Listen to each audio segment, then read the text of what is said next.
I'm just going to take a minute to go back to think about the task, and just to refocus my attention. So, effectiveness as soon as users present this experience. So, the first thing we'll need to do is obviously to think about the nature of the experience. There may well be more to this experience as we read on, but I'm just going to annotate that to begin with, which was now 1,000 times more fierce in his soul than before, prevent him, and he would cry out, "No, since I have sacrificed my revenge, till I lose that glory which I have purchased so dear, as at the price of the fairest, dearest, softest creature that ever nature made. No, no." Then at her name grief would get the ascendant of rage, and he would lie down by her side and water her face with showers of tears, which never were wont to fall from those eyes, and however bent he was on his intended slaughter, he had not power to stir from the sight of this dear object, now more beloved and more adored than ever.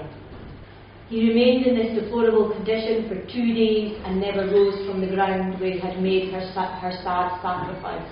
At last rousing from her side and accusing himself of living too long, now she was dead, that the deaths of those barbarous enemies were deferred too long, he resolved now to finish the great work.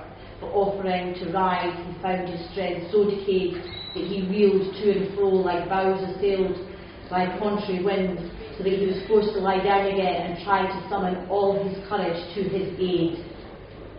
He found his brains turned round and his eyes were dizzy. Right, think about narrative perspective here. We've got a third person, but we can say more than that. It would appear, and we need to check this as we're reading, that this narrator appears to be omniscient. Remember, omniscient is this idea of being all-knowing, godlike. So he found his brains turned round, his eyes were dizzy, and objects appeared not the same to him that they were wont to do. So this you can only know if you are all-knowing, because it's not first-person narration, so it would appear that we have an omniscient narrating here. His breath was short, and all his limbs surprised with a faintness he had never felt before. Okay, I think we're getting the message in the rising grief. He had not eaten in 2 days, which was one occasion of his feebleness, but excess of grief was the greatest, yet still he hoped he should recover vigour to act his design, and lay expecting it yet 6 days longer, still mourning over the dead idol of his heart, and striving every day to rise, but could not. Get up and get a grip. In all this time you may well believe you were in no little affliction for Caesar and his wife. Some were of the opinion he was escaped, never to return. Others thought some accident had happened to him. But however, he failed not to send out 100 people several ways to search for him. A party of about 40 went that way he took, among whom was Tuscan, who was perfectly reconciled to Biam.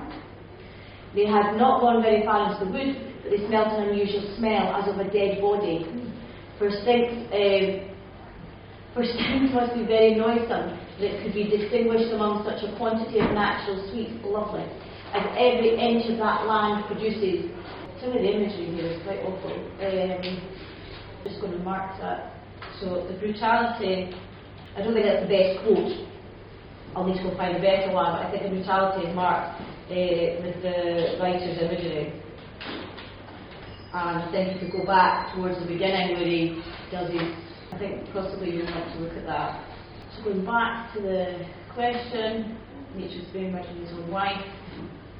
We need to look at the third person omniscience, the brutal imagery to convey the nature of the experience. You can see how I'm doing, exactly what I did for the drama text.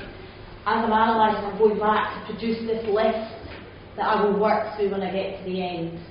So the idea is that you would continue with your annotations looking at technique and how that relates to the particular experience and the effect that it has on the experience. And that essentially is what you're exploring, the effect of techniques in conveying the experience or helping us in our understanding of the experience. The actual question and the content of ignoring, putting aside the language and the more complicated bits, the question's asking you about the nature of the experience.